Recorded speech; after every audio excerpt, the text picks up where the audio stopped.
حصريا ولأول مرة انفراد تام نكشف الفايدة المعلنة لتمويل سيارتك في أهم 3 بنوك حكومية. سلام عليكم، ازيكم؟ عاملين ايه؟ يا رب تكونوا بخير. النهاردة انا جايب لك، لو حضرتك بتحلم تركب سيارة فانا جايب الفيديو ده لحضرتك وحصري لأول مرة على اليوتيوب. جايب لك النهاردة افضل عروض تمويلية لقروض تمويل السيارات من افضل 3 برامج حكومية. اليوم ولأول مرة هننفرد بتفاصيل كاملة عن مميزات البرامج تمويل السيارات بالفايدة المعلنة. يعني ايه الفايدة المعلنة؟ احنا كلنا الايام اللي فاتت في الفيديوهات اللي احنا كنا بنتكلم فيها على اقتصاد 360 كنا بنجيب البرنامج تمويل السيارة وبنتكلم فيه الشروط والتفاصيل، لكن الفايدة ما كانتش معلنة لاكتر من البنوك. لكن المرة دي انا جايب لك كل حاجة بالتفصيل الممل عن برنامج تمويل السيارات. مش مطلوب من حضرتك غير كوباية الشاي بتاعتك او كوباية القهوة، وركز معايا في الفيديو لانه مهم جدا من اول دقيقة لاخر دقيقة. وابرز العناوين المهمة في فيديو النهاردة: رقم 1 الفايدة معلنة، رقم 2 يساعدك يا هناك لو مرتبك او شركتك متكودة في البنك اللي احنا هنقولهم من ال3 بنوك دلوقتي. عاوز تعرف؟ تعالى وانا اقول لك. انا رامي غازي وده اقتصاد 360. ولو اول مرة بتشوفني ما تنساش انك تدعمني باللايك وسبسكرايب وشير للفيديو، لان طبعا ده بيدعمنا كتير جدا ان احنا نكمل في محتوى اقوى. وخلي بالك والله العظيم حصر. تعالوا بينا.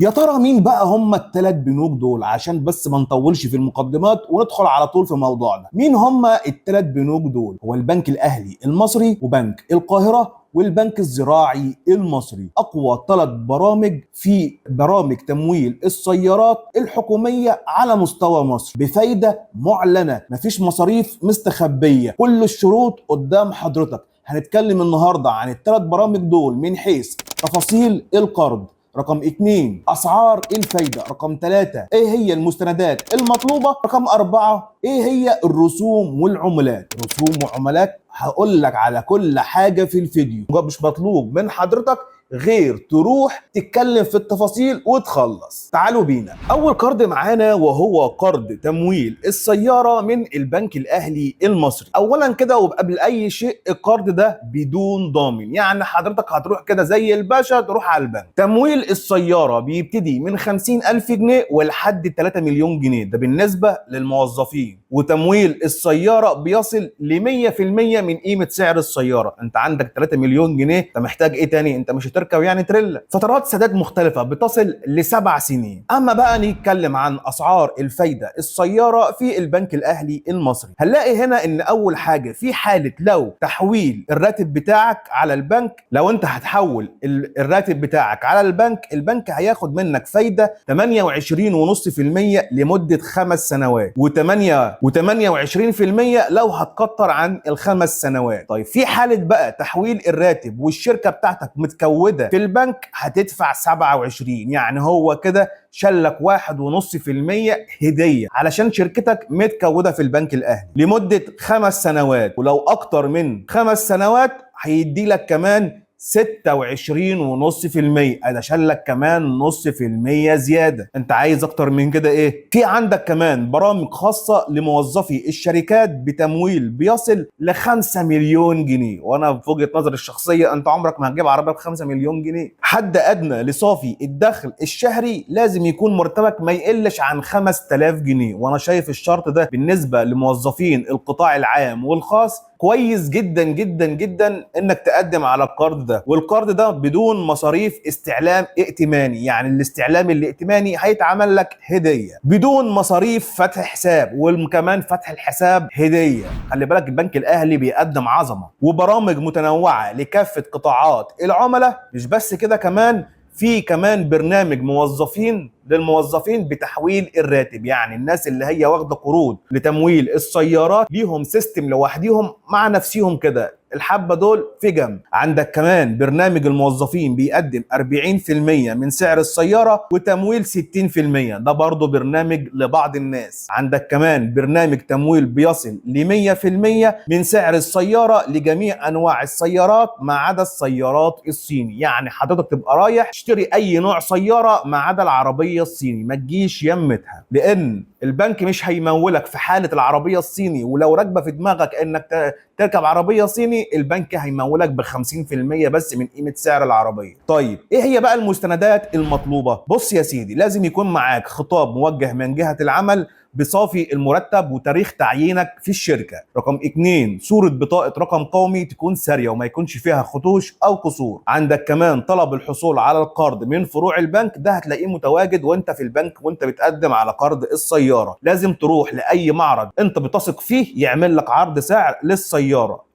ويكون كمان رقم تليفون ارضي باسم العميل او اقربه من الدرجة الاولى او الثانية. يعني لازم كمان يكون عندك رقم تليفون ارضي باسم حضرتك، يعني بتسهل حاجات كتير. يعني ممكن يستغنى عن ايه؟ عن فاتوره مرافق مش عارف ايه لو انت عندك تليفون ارضي. طب شروط القرض ده ايه؟ بص، ما يقلش سنك عن 21 سنه وما يزيدش عن 60 سنه. طب ايه هي بقى العمولات والرسوم؟ بص يا سيدي، بيتم سداد نسبه مصاريف اداريه من مبلغ التمويل مره واحده مقدما وفقا للسياسه المعتمده. عموله السداد المبكر للقرض الكلي او الجزئي. بص يا سيدي، بالنسبه للمصاريف الاداريه دي، انت قبل ما تعمل اي حاجه هو هيعلنك بالمصاريف الاداريه دي.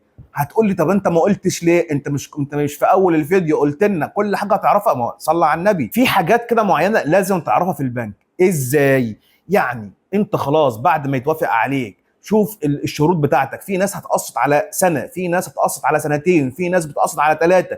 فهو على الاساس ده هيحسب المصاريف الاداريه بتاعته ويعلنك بيها. ما هو انا ممكن اقول لك 10000 جنيه مصاريف اداريه، تروح هناك تلاقي 1000 جنيه، يبقى انا كذاب. عندك كمان عموله السداد المبكر للقرض، لو انت عاوز تخلص العربيه، زهقت من موضوع الاقساط والحاجات دي كلها، 3% حتى 5 سنوات، و3.5% اكتر من 5 سنوات. يعني هيشيل لك كل ده من حق السياره او من حق الفايده. عندك كمان لا قدر الله لو في غرامه تاخير عن القسط، هتدفع 2% غرامه من المبلغ المستحق اللي هو ما تسددش. وانا شايف ربنا يبعدنا عن الموضوع ده ويبعدكم، وتكون العمليه كده ايه، هينه لينه، نخلصها بدري بدري. قرض السياره بقى من بنك القاهره، رقم البنك رقم 2 معانا هو بنك القاهره. بيقول لك الفئات المستهدفه للحصول على قرض السياره: الموظفين اللي بيتم تحويل رواتبهم او اقساطهم على البنك، الموظفين في شركات مدرجه ومتكوده وغير مدرجه دون نشاط تحويل الراتب. يعني لو شركتك متكوده في بنك القاهره وبس هي مش بتحول المرتبات على البنك، مفيش مشكله، برضو هيتعمل معاك الواجب جوه. طب ايه هي بقى شروط قروض السيارات من بنك القاهره؟ تعال، لازم تكون مده العمل بتاعتك بتتراوح من 3 شهور ل3 سنوات حسب البرنامج، ودي برضو مده حلوه. السن من 21 سنه لغايه 65 سنه حتى نهايه مده القرض. عندك الحد الادنى للدخل الشهري من 2000 جنيه ولحد 30000 جنيه. هو سايب لك الدنيا مفتوحه، ويصل ل 100000 جنيه لبعض البرامج الخاصه مثل السيارات الفاخره وبرنامج BDC إليت. طبعا هم عاملين كده برنامج للناس اللي هي ايه، بتشتري العربيات الفاخره، اللي هم زي مثلا ايه، رؤساء الشركات وغيرهم. عندك مده القرض من سنه واحده ولحد 8 سنين. لكن العربيات الصيني بتمويلها لمده اقصى مده هو هيمولها لك 5 سنين بس. كله بيقلق من العربيات الصيني، ما اعرفش ليه، مع انها عربيات عمليه جدا. والماركات الثانيه المعتمده هتوصل ل7 سنين. فانت تبقى رايح يعني حاول بقدر الامكان تبعد عن الماركات الصيني في اي بنك. الحد الادنى بقى للقرض بيبتدي من اول 15000 جنيه ويصل ل 100000 جنيه في بعض العربيات المستعمله. العربيات المستعمله، ركز، بنك القاهره فتح لك، بياخدك بالحضن. العربيات المستعمله عامل لها تمويل، والعربيات الجديده عامل لها تمويل. احنا قلنا الحد الادنى للقرض من 15000 جنيه وحتى 100000 جنيه في بعض البرامج الخاصه بالسيارات المستعمله. هتقول لي 100000 جنيه ده رقم ضعيف، انا عارف ان هو رقم ضعيف، بس اهي نوايا تسند الزيرو. طيب بالنسبه للعربيات بقى، الزيرو بيقدم لك من اول 300000 جنيه ولحد 3 مليون جنيه، وممكن كمان يوصل ل 6 مليون جنيه في برنامج السيارات الفاخره. طيب نسبه بقى عبء الدين، بص يا سيدي، بتتراوح من 35 ل 50% من صافي الدخل الشهري حسب البرنامج.